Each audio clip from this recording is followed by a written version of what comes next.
Buenas tardes, mi nombre es Luzmar Graterol y junto a Paola Panqueva y Cecilia Brochero abordamos la anorexia nerviosa desde el marco del DSM-5, entendiendo este manual como una herramienta fundamental para la clasificación, descripción y orientación diagnóstica de los trastornos mentales. Su importancia en la adultez y vejez radica en que en estas etapas muchos síntomas pueden confundirse con procesos como el duelo, enfermedades médicas, cambios cognitivos o efectos del envejecimiento, por lo que un sistema diagnóstico claro permite una evaluación más precisa y un mejor juicio clínico. A partir de esto, sus criterios diagnósticos, su evolución, su diferenciación frente a otros trastornos, sus cambios en la adultez y su manifestación en la vejez, además de los factores de los riesgos y los trastornos asociados.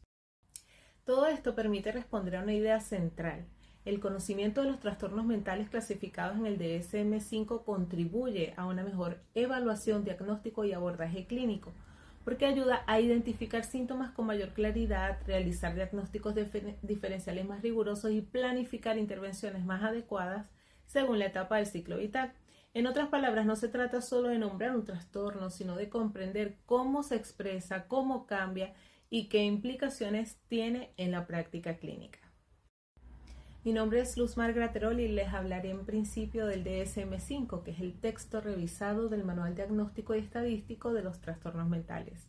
Se trata de una herramienta clínica elaborada para organizar, describir y clasificar los trastornos mentales con criterios actualizados.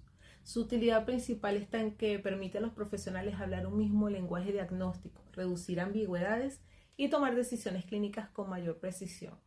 No sustituye el juicio clínico, pero sí lo orienta. En otras palabras, no es solo una lista de trastornos, sino una guía técnica que ayuda a identificar síntomas, establecer diagnósticos y diferenciar unos cuadros de otros.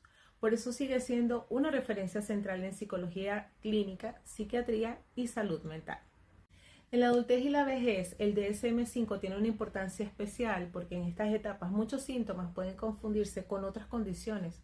Por ejemplo, tristeza, apatía, pérdida de apetito, fallas en la memoria o aislamiento social.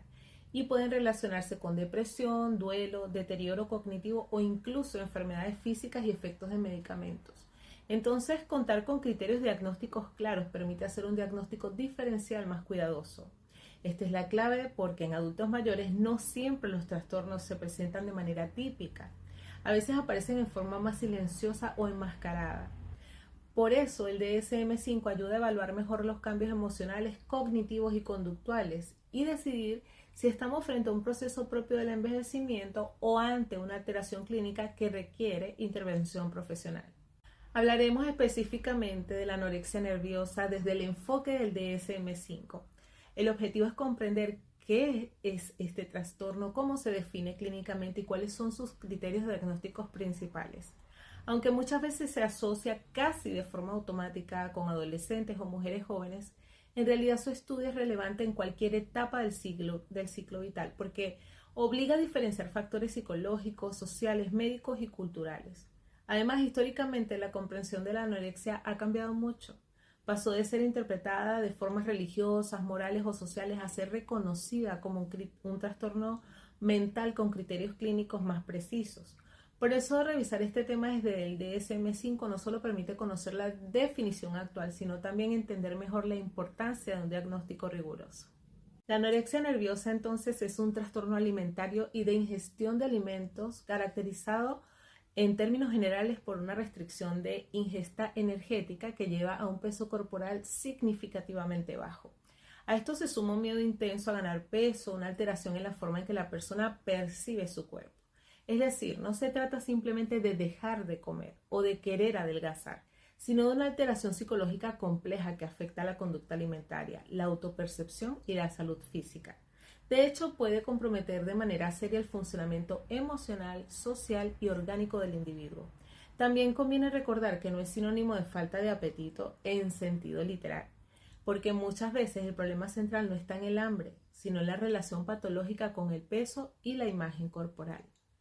Según el DSM-5 y manteniendo el DSM-5, la anorexia nerviosa se diagnostica a partir de 3 criterios centrales. El primero es la restricción de ingesta energética, que conduce a un peso corporal significativamente bajo.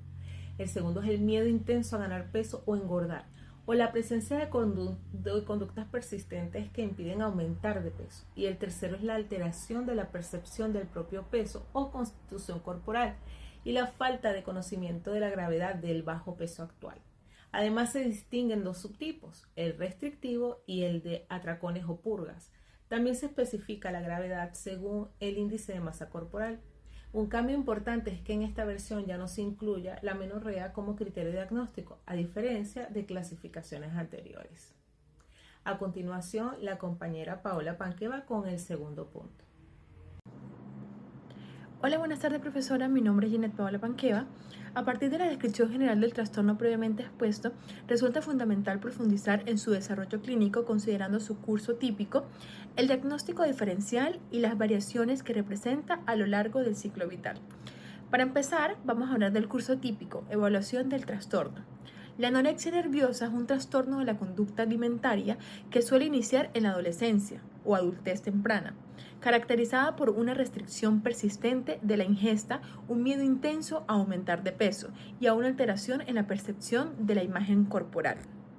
En cuanto a su evolución, el trastorno suele desarrollarse de manera progresiva, iniciando con conductas de restricción alimentaria que pueden intensificarse con el tiempo. Posteriormente puede presentar un curso fluctuante en el cual se alternan periodos de mejoría con recaídas. En ausencia de intervención clínica, existe el riesgo de que si el trastorno se cronifique, generando complicaciones médicas y psicológicas de alta gravedad. Diagnóstico diferencial. En relación con el diagnóstico diferencial, es fundamental distinguir la anorexia nerviosa de otros trastornos con manifestaciones similares, con el fin de garantizar una evaluación precisa. En primer lugar, se diferencia de la bulimia nerviosa, ya que en esta última predominan los episodios de atrancones acompañados de conductas compensatorias, mientras que en la anorexia predomina la restricción alimentaria. Asimismo, es necesario descartar trastornos médicos como enfermedades gastrointestinales o endocrinas que pueden generar pérdidas de peso por causas orgánicas. De igual forma, debe diferenciarse de los trastornos depresivos, en los cuales puede representarse disminución del apetito, pero sin la alteración de la imagen corporal característica de la anorexia nerviosa. Continuamos con los cambios según la edad. En cuanto a las variaciones según la edad, la anorexia nerviosa representa características diferenciadas entre la adultez y la vejez. En la adultez, el trastorno suele representar mayor complejidad clínica debido a la presencia de comorbilidades como depresión, ansiedad y trastornos de personalidad. Además, impacta significativamente en los roles laborales y familiares y se asocia con complicaciones físicas más severas, producto de la evolución prolongada del trastorno. Por otra parte, en la vejez, aunque la anorexia nerviosa es menos frecuente, su representación suele ser más grave debido a la vulnerabilidad física del organismo. En esta etapa puede estar relacionada con factores como el aislamiento social, las pérdidas significativas o enfermedades crónicas, incrementando el riesgo de deterioro funcional. Muy buenos días, profesora, gusto en saludarle. Y como ya han explicado mis compañeras, la anorexia nerviosa es un trastorno alimentario complejo que afecta tanto la salud física como también la salud mental. A partir de esto, resulta fundamental comprender por qué se desarrolla este trastorno y qué otras alteraciones pueden presentarse junto a él. Por ello, en esta intervención me enfocaré en dos aspectos clave: los factores de riesgo que nos ayudan a entender su origen y los trastornos asociados, que evidencian su impacto integral en la persona. La anorexia nerviosa es un trastorno multifuncional, es decir, no tiene una sola causa, sino que surge de la interacción de diversos factores. Factores biológicos.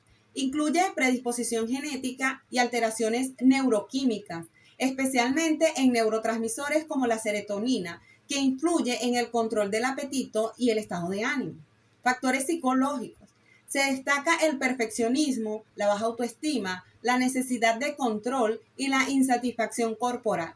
Muchas personas con anorexia presentan una autoimagen negativa y una fuerte autocrítica. Factores familiares. Ambientes familiares muy exigentes, sobreprotectores o con dificultad en la comunicación pueden aumentar el riesgo. Factores socioculturales. La presión social por alcanzar estándares de belleza irreales promovidos por redes sociales y de medios de comunicación juega un papel importante, especialmente en adolescentes. Trastornos asociados.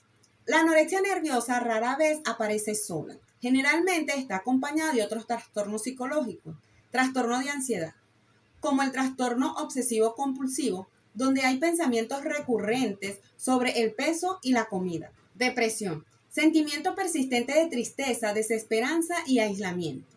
Trastorno de la personalidad, especialmente el trastorno obsesivo compulsivo de la personalidad. Otros trastornos alimentarios, como la bulimia nerviosa. Estas comorbilidades complican el diagnóstico y el tratamiento, haciendo necesario un abordaje integral. Ahora vamos a hacer una pregunta reflexiva. ¿Hasta qué punto la sociedad influye en la percepción que tenemos de nuestro cuerpo? La sociedad influye profundamente en la construcción de la imagen corporal, ya que constantemente transmite ideales de belleza que pueden ser un poco realistas. Sin embargo, también es importante reconocer el papel de la educación emocional en el fortalecimiento de la autoestima como herramienta para resistir estas presiones. Y para finalizar, podemos decir que la anorexia nerviosa es un trastorno complejo que no debe reducirse a la alimentación, sino entenderse como el resultado de múltiples factores biológicos, psicológicos y sociales. Es fundamental promover la aceptación corporal, la salud mental y la educación emocional, especialmente en los jóvenes. Cuidar nuestro cuerpo no significa cumplir con estándares impuestos, sino aprender a valorarlo, respetarlo y escucharlo. Muchísimas gracias, profesora, por toda la atención prestada.